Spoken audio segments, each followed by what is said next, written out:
ഇപ്പോൾ കിട്ടിയ ഒരു വാർത്തയിലേക്ക് നിയമസഭാ സമ്മേളനം ജൂൺ 10 മുതൽ വിളിച്ചു ചേർക്കാൻ ഗവർണറോട് ശുപാർശ ചെയ്യാൻ മന്ത്രിസഭാ യോഗത്തിൽ തീരുമാനം. തദ്ദേശ വാർഡ് വിഭജനത്തിന് ഓർഡിനൻസ് പകരം ബിൽ കൊണ്ടുവരാനും മന്ത്രിസഭാ യോഗത്തിൽ തീരുമാനമായിരിക്കുന്നു. ഇപ്പോൾ വിവരങ്ങളുമായി ഡി ബിനോയ് തിരുവനന്തപുരത്ത് നിന്നും ചേരുന്നു.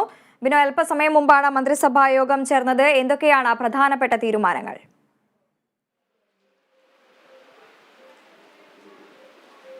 വൃന്ദ, അടിയന്തര മന്ത്രിസഭാ യോഗം അല്ലെങ്കിൽ ഒരു പ്രത്യേക മന്ത്രിസഭാ യോഗം എന്ന് പറയുന്നതായിരിക്കും ശരിക്കും. അതായത് സാധാരണഗതിയിൽ ബുധനാഴ്ചയാണ് മന്ത്രിസഭാ യോഗം ചേരാറുള്ളത്. ഇന്ന് അടിയന്തരമായി മന്ത്രിസഭാ യോഗം ചേർന്ന് തന്നെ നിയമസഭ ചേരുന്നതുമായി ബന്ധപ്പെട്ട കാര്യങ്ങളിൽ തീരുമാനമെടുക്കുവാനും അതിൽ ഗവർണറുടെ അനുമതി വാങ്ങുന്നതിനും വേണ്ടിയാണ് ജൂൺ 10-നാണ് നിയമസഭാ സമ്മേളനം തുടങ്ങാൻ ഉദ്ദേശിക്കുന്നത്.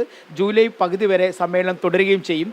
ബഡ്ജറ്റ് അവതരിപ്പിച്ചതിന് ശേഷമുള്ള ധനാഭ്യർത്ഥന ഉപധനാഭ്യർത്ഥന ബില്ലുകൾ ചർച്ച ചെയ്യുകയും അത് പാസ്സാക്കുകയും വേണം. എന്നാൽ മാത്രമേ സർക്കാരിൻ്റെ കാര്യപരിപാടികളുമായി മുന്നോട്ട് പോകാൻ കഴിയുകയുള്ളൂ. അത്തരത്തിലുള്ള കാര്യങ്ങൾ പൂർത്തിയാക്കുന്നതിന് വേണ്ടിയാണ് നിയമസഭാ സമ്മേളനം ഇപ്പോൾ വിളിച്ചു ചേർക്കുന്നത്. എന്നാൽ ഇതിൽ 5ഓളം ബില്ലുകളും വരാനുള്ള സാധ്യതയുണ്ട്. അതിൽ പ്രധാനപ്പെട്ടത് കഴിഞ്ഞ ദിവസം ഗവർണർ മടക്കി അയച്ച തദ്ദേശ ഭരണ സ്ഥാപനങ്ങളിലെ വാർഡ് വിഭജനവുമായി ബന്ധപ്പെട്ട ഓർഡിനൻസിന് പകരം ബില്ല് കൊണ്ടുവരുന്നതിനെ കുറിച്ചാണ് ആലോചിക്കുന്നത്. ആ ബില്ല് ഈ നടപ്പ് നിയമസഭാ സമ്മേളനത്തിലേക്ക് കൊണ്ടുവരും.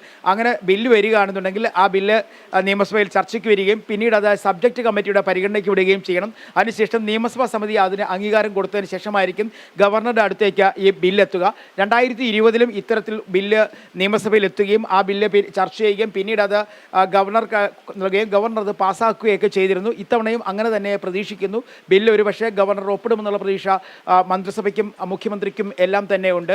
എന്നാൽ പ്രധാനപ്പെട്ട കാരണം ലോക കേരള സഭയുമായി ബന്ധപ്പെട്ട് ജൂൺ 13-നാണ് സമ്മേളനം തുടങ്ങുന്നത്. 3 ദിവസം ആ സമ്മേളനം നീണ്ടു നിൽക്കും. ഇതുമായി ബന്ധപ്പെട്ട കാര്യങ്ങളെല്ലാം തന്നെ ഈ നിയമസഭാ സമ്മേളന സമയത്താണ് ഉണ്ടാവുക. എന്തായാലും നിയമസഭാ സമ്മേളനം പ്രക്ഷുബ്ധമായുള്ള സാധ്യതയും തള്ളിക്കളയാനാകില്ല. കാരണം നിരവധിയായ പ്രശ്നങ്ങൾ ഇത്തവണ നിയമസഭയിലേക്ക് വരാനുള്ള സാധ്യതയുണ്ട്.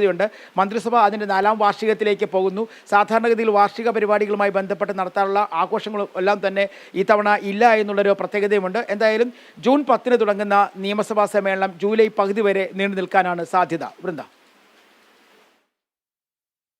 വ്യക്തമാണ്. വിശദാംശങ്ങൾ നൽകുകയായിരുന്നു തിരുവനന്തപുരത്ത് നിന്നും ഡി ബിനോയ്.